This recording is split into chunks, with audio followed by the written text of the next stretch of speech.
Oi, gente! Vamos falar de maternidade hoje, então, que faz tempo que a gente não conversa sobre isso, né? Eu tenho aqui duas listas. A lista com os meus erros e a lista com os meus acertos. Aquilo que eu considero que eu mais errei e mais acertei na maternidade. Eu acho muito legal a gente falar sobre isso, porque a gente sempre pode aprender, né? Com os erros e com os acertos dos outros. Eu, por exemplo, aprendo muito com maternidade com outras pessoas que eu admiro, que eu acompanho. E é claro que talvez tenham outras coisas, outros erros que eu cometo, por exemplo, que, como eu tô muito imersa na minha realidade, talvez agora eu não consiga enxergar, mas alguém de fora pode ser que veja claramente, né? Mas aí cada um tem a sua percepção. E ser mãe, ser pai não é fácil, né? Eu acho que é uma missão, inclusive, muito difícil, a missão mais complexa e mais importante que a gente recebe nessa vida, porque, como eu gosto de dizer, a maternidade traz o melhor da gente à tona, mas também traz o pior. Então, muitos defeitos, muitos fantasmas com que a gente tem que lidar, né? Coisas do nosso passado, coisas que a gente não quer repetir. Não é fácil,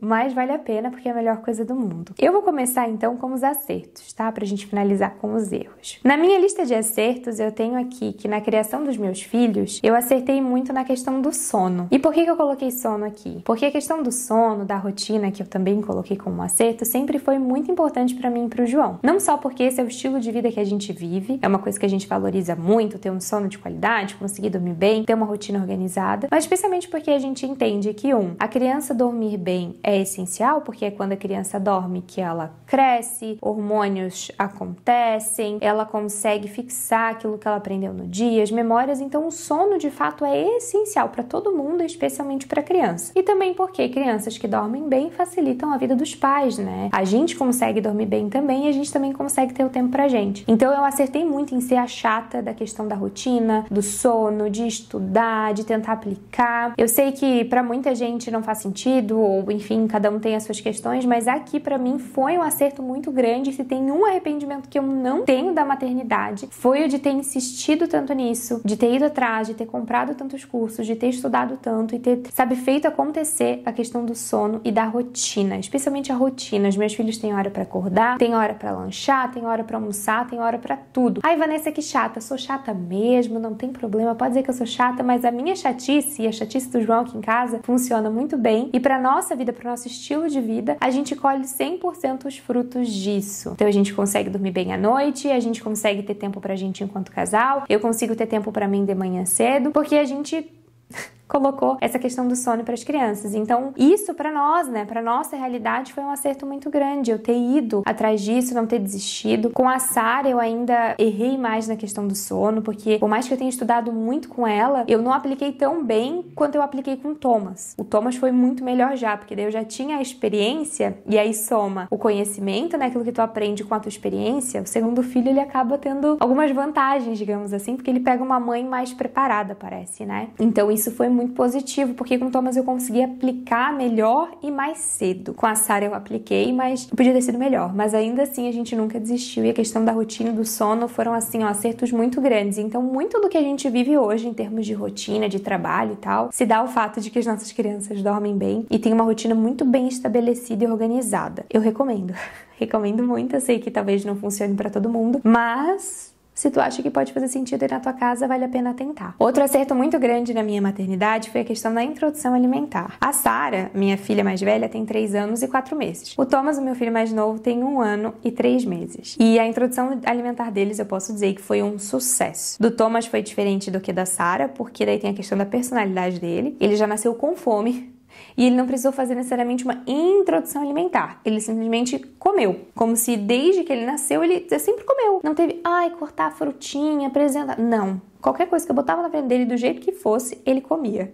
Mas por que, né, que foi um sucesso? Aí, especialmente a da Sara, que foi aquela introdução clássica. A frutinha, e corta, e o formato, e o BLW, que eu tive toda essa preocupação, até porque, né, mãe de primeira viagem é diferente. Foi um sucesso porque a gente conseguiu deixar a Sara até 2 anos e tanto, sem doce, sem açúcar. Ela conseguiu formar bem o paladar dela para coisas amargas, coisas azedas. Ela adora, tem coisa que ela come que eu fico assim, como que tu consegue? Ela adora chupar limão, então ela pro azedo, pra coisas que a gente que já tem o açúcar muito forte, a gente já não consegue tanto, né? A gente tem uma rejeição maior, pra ela é super normal e pro Thomas a mesma coisa. O Thomas nunca comeu açúcar. Apresentei lá os legumes, tudo, assim, a gente fez aquela introdução do jeitinho, e não só pela comida em si, mas pela liberdade que a gente deu pra eles, pra questão da autonomia. Então hoje, quando eu posto o vídeo das crianças comendo, as pessoas perguntam, nossa, Vanessa, como foi que vocês conseguiram isso? Porque a Sara come sozinha, ela já tá aprendendo a usar a faca, ela já consegue usar faca, come direitinho, né? Senta na mesa, come. O Thomas a mesma coisa, não come com faca ainda, mas sabe comer com a colher, sabe comer com um garfo, toma no copo aberto. E não é assim, não falo isso com ai, nossa, olha como somos incríveis. Falo isso só com orgulho no meu coração de eu ter dado a liberdade para os meus filhos aprenderem isso. Significa que a criança que não tem acesso do jeito como os meus filhos tiveram não vai aprender? Óbvio que não, né? Mas com os meus filhos foi assim. E hoje, desde muito cedo, na realidade, né? A Sara começou a comer sozinha. Quando eu comecei a introdução alimentar, tanto para ela quanto para o Thomas, eles já tinham acesso à colher, ao garfo, ao copo aberto. Então eu não dava papinha, não dava amassado, eles tinham que, né, trabalhar ali a coordenação motora para conseguir comer, porque eu sempre dei essa liberdade. Tinha sujeira, tinha bagunça, desde sempre, sim, e hoje praticamente não tem mais. Quem faz sujeira ainda é o Thomas, mas já diminuiu muito. Então foi um período que a gente teve que lidar com a questão da sujeira, e um acerto nosso foi ter lidado, porque a gente colhe os frutos disso. Especialmente de crianças que conseguem ficar à mesa por um certo período de tempo. A Sara, por ser mais velha, já ela consegue ficar mais tempo. O Thomas ainda tá aprendendo a ter paciência. Mas isso da gente ter dado a liberdade para as crianças, dela terem acesso às coisas na hora de comer, ajudou muito na introdução alimentar e aquilo que a gente vive hoje. Outro acerto foi a questão do que eu acabei de falar, da independência, né? Dessa autonomia para as crianças serem independentes. Com a Sara, eu ainda falhei um pouco nisso. Falhei muito na questão do brincar independente. Depois que o Thomas nasceu é que eu consegui ajustar isso com ela e já pude aplicar isso desde sempre com o Thomas. Mas a questão da liberdade, da autonomia, né, constrói a confiança da criança, a autoconfiança, a autoestima, a segurança. A Sara até tem isso muito aflorado na personalidade dela, é uma coisa dela, não fui nem eu que coloquei, aliás. Fui eu que coloquei sim, porque esse gene veio de mim. É muito parecida comigo nisso. Que ela é muito independente, é muito eu consigo, eu faço sozinha. É claro que essa liberdade que eu sempre dei, meio que deu asas a essa questão da personalidade dela já, né? Porque ela já tem isso nela. Ao mesmo tempo que é bom, também é difícil, porque ela não aceita ajuda, ela demora pra pedir ajuda, do mesmo jeitinho que a mãe dela é. Mas enfim, a Sara é uma criança que se vira. Ela coloca sapato sozinha, ela coloca tênis sozinha, ela se veste sozinha, sabe? Toma banho. Ela desfraldou, ela vai no banheiro, ela se seca, ela lava a mão. E não porque ela é incrível, genial, algo do tipo, mas eu acho que é muito porque eu deixei que ela fizesse, entende? E muitas vezes ela tá ali fazendo um negócio que ela tá sofrendo. E eu tô louca pra ir ali e deixa que eu faço. E às vezes eu ainda erro e faço, e sabe, não respeito o tempo dela, mas sempre que eu consigo respeitar o tempo dela é muito bom, porque leva o tempinho dela ali, mas ela consegue fazer. E isso é muito bom, porque ela sente que ela consegue, ela sabe que ela consegue. E quando ela não consegue, se eu não interrompo, ela mesma consegue, depois de um tempo, chegar no ponto de, ok, eu realmente preciso pedir ajuda. E aí ela pede ajuda, porque é uma coisa que ela tem que aprender, né? A questão dos limites de eu consigo e de eu preciso pedir ajuda. Mas ela consegue aprender isso, e o Thomas a mesma coisa, porque a gente dá o espaço, a liberdade pra ela, entendeu? Isso é muito positivo. Então as minhas crianças acabam sendo mais independentes por isso, porque a gente deixa eles se virarem mais. A gente não é aquela coisa assim de ficar super protegendo o tempo inteiro. Ai, mas vai cair. Tá, mas vamos fazer o cálculo desse tombo? Se ela cair aqui, tá tudo bem? Vai se machucar muito sério? Vai se machucar? Não vai. Então, poxa, se ela cair, tá tudo bem. Porque esse tombo aqui vai ensinar pra ela que fazendo isso daqui, ela pode cair. Agora tá subindo a escada, vai deixar cair? Não vai cuidar, né? Então ter esse equilíbrio. Mas independência, autonomia no comer, no vestir, no falar, no andar, no dormir, isso tudo faz muita diferença. E por fim, um grande acerto é a forma como a gente educa. Mas também depois isso vai virar um erro, vocês vão ver. Mas ainda assim, a gente tenta aqui em casa no máximo que a gente consegue dar limites. A gente fala não,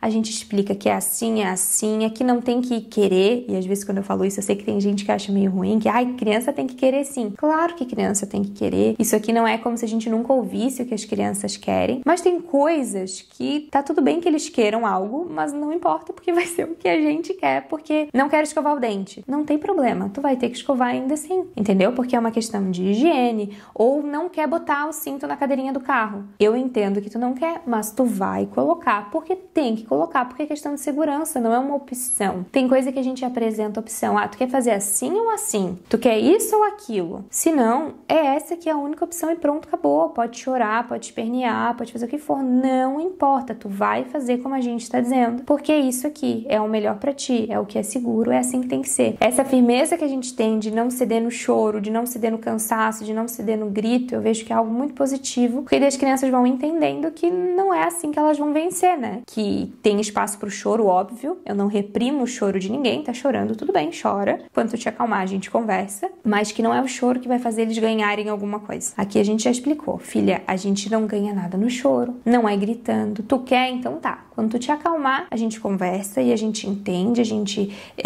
consegue organizar a situação. Isso também porque na hora de educar os nossos filhos, a gente vê eles como pessoas que têm cérebro, que raciocinam, que pensam. Por mais que às vezes a gente ache que eles não entendam, que não compreendem tudo, não tem problema. Desde o dia 1, tanto a Sara quanto o Thomas, a gente conversou com eles normal, explicando as coisas, sempre explicando o que vai acontecer, o que tá fazendo, por que é assim, por que é assado, porque daí vai já plantando e eles vão processando. E isso na educação a gente também acertou muito, sabe? A gente nunca tratou eles como uma moebinha, sabe assim, tipo, falando tudo errado. E, gente, nada contra, tá? Tudo bem. Mas é que a gente fez assim, tá? Então a gente sempre falou certo, é isso, é aquilo, filha, tananã, e pro Thomas. Então a gente sempre explicou tudo e a gente também colhe os frutos disso na questão da educação. Com a Sara, como ela tá nessa fase que é muito egocêntrica, né? Tudo sobre mim, é tudo eu, pra mim, meu, o que eu quero, o que eu penso, é tudo eu. Então a gente tem ensinado pra ela, não, tu vai ficar na mesa até que a gente diga que tu pode sair. Mamãe, posso sair da mesa? Ela tem que pedir se pode. Ela tem que pedir pra fazer várias coisas. Ai, Vanessa, que horrível, gente. Tudo bem, pra nós não é horrível, né? Que ela entenda que tem limites. Ela é muito livre pra ela fazer o que ela quer aqui em casa. Mas ela entende que tem coisas que ela precisa pedir, que ela precisa de autorização, que tem coisa que pode, que não pode. E nisso a gente acertou bastante. Agora, em se tratando de erros... eu coloquei aqui educação. Do mesmo tempo que a gente tem muitos acertos na educação, eu tenho muitos erros e não erros passados que eu cometi, que já corrigi, mas erros que eu continuo cometendo. Por quê? Porque eu sou uma pessoa normal. E por mais que eu seja firme, que eu tenha as minhas opiniões, as minhas crenças, etc., eu ainda sou uma pessoa com inúmeras falhas e muitos defeitos. Eu sou explosiva, eu sou impaciente. E por mais que eu tenha melhorado, eu ainda tenho as minhas falhas e os meus defeitos. E esses defeitos, essas falhas se mostram todos os dias. Todos os dias. Eu erro todos os dias. Todos os dias eu tento acertar e ainda assim eu erro. Então eu repito coisas da minha educação que eu gostaria que não se repetissem. De como eu fui criada, eu acabo repetindo com as crianças. Por vezes eu me vejo falando coisas que eu sempre disse que eu jamais diria. E aí quando eu vejo aquilo assim, eu fico...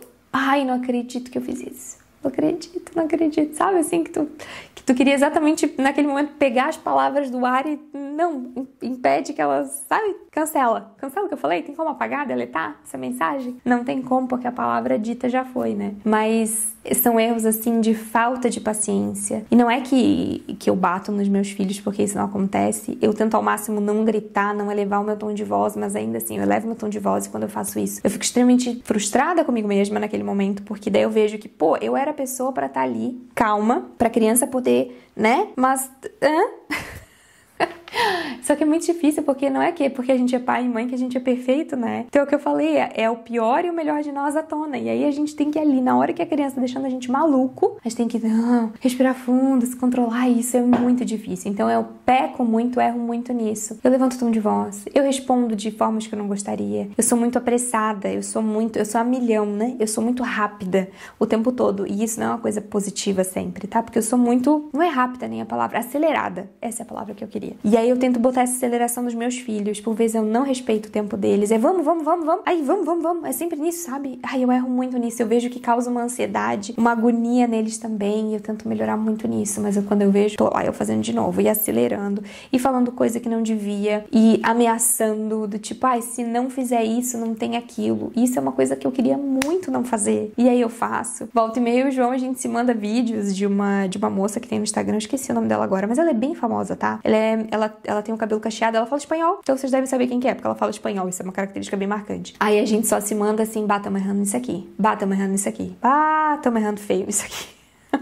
Entendeu? Daí a gente vai vendo que sabe, assim, coisa que a gente não devia, que a gente não tá tratando como deveria. Educação é muito difícil, muito difícil. Quando chegou nessa parte de fato educar, a gente viu que ter um RN em casa é fichinha. Pelo menos para nós a experiência foi assim. E a gente erra muito na educação. Muito, muito, muito. Muito. Eu também errei na questão lá do brincar sozinha da Sarah, né? Quando ela era filha única, eu achava que eu tinha que entreter ela todo o tempo, que eu tinha que estar em cima dela todo o tempo. Eu comecei a trabalhar menos, quase nada, pra poder estar com ela o tempo inteiro, criando atividade, só que, gente, não existe isso. É ótimo, é incrível estar com a criança o máximo possível, mas é uma criança que tem um foco de 5 segundos. Se tu tiver que inventar uma atividade pra ela o tempo todo que ela perdeu o foco e o interesse, tu não vai viver mais, tu vai viver em função de ficar fazendo atividadezinha. Então eu errei nisso e não dar essa autonomia pra ela desde cedo. Mas aí, como eu falei, né, o Thomas nasceu e eu vi que precisava, porque ela precisava poder brincar sozinha pra eu poder lidar com o recém-nascido, que era o Thomas. E aí foi onde eu consegui corrigir. Mas não errei feio, tá? Eu mudei toda, tipo assim, eu parei minha vida pra poder viver a vida dela. Eu tava meio que um boneco dela também, sabe? E eu errei feio nisso. Mas depois a gente conseguiu consertar, porque dá tempo de consertar. E outro erro que eu vejo, que eu não falo diretamente pra eles, mas quando eu me pego pensando, falando pra outra pessoa, eu fico me sentindo mal depois, é o erro da comparação, de comparar meus filhos. A Sarah foi uma criança que atingiu os marcos muito rápido. Ela foi muito adiantada nos marcos. Pra sentar, pra engatinhar, pra comer, pra falar, especialmente pra falar. Pra ela foi tudo muito rápido. Com 9 meses ela começou a falar. O Thomas tem 1 ano e 3 meses e tá longe ainda. A Sarah com 1 ano e 3 meses já falava muito. Muito, muito. E aí tem hora que eu fico comparando e meio que até diminuindo, assim, o Thomas um pouco, sabe? E aí eu fico, não faz sentido, são crianças diferentes. São completamente, não é porque são irmãos que têm a mesma educação que vai ser igual, né? Eu vejo que eu faço isso, eu não faço pra eles. Porque daí o erro seria muito pior, comparar os filhos entre eles ali e falar, ai, porque tua irmã é isso? Isso não, isso eu acho muito pesado e é uma coisa assim que eu meio que quase criei uma regra de não fazer, porque a gente passou por isso também, né? Eu digo a gente na minha família. Então é o que eu tento realmente não repetir. Mas eu vejo que eu ainda peco nisso, assim, porque quando tu tem mais de um filho, tu tem parâmetro de comparar, né? Ah, é porque a Sarah começou a falar com 9, o Thomas não, né? Então por mais que eu não faça necessariamente por mal, eu vejo que isso é um erro que eu cometo e eu tenho que cuidar de fato pra nunca externar isso para eles. E que eu gostaria de não cometer mais. Mas certamente o maior erro, assim, que é o mais forte, que engloba muita coisa, porque por mais que eu chame o erro educação, dentro de educação tem 1 milhão de coisas que, nossa, erro feio, erro muito feio. Então, é claro que vai ter coisa pequenininha, sei lá, do tipo, poxa, na introdução alimentar talvez eu devesse ter comprado um prato inteiro, não um prato com divisória. Mas é uma coisa muito boba, né? Aqui eu tô falando de coisas assim mais profundas que realmente têm um impacto no desenvolvimento da criança que eu vejo, assim. E é isso, gente. Erro muito, erro todos os dias e, nossa, que difícil que é educar um ser humano, é realmente uma missão. E aí eu vejo que os nossos pais também cometeram os erros deles, mas, poxa, estavam fazendo o melhor que podiam com o que eles tinham na época, né? Hoje a gente tem informação e ainda assim a gente faz errado. Imagina só quando não tinha informação. O que sobra? É isso!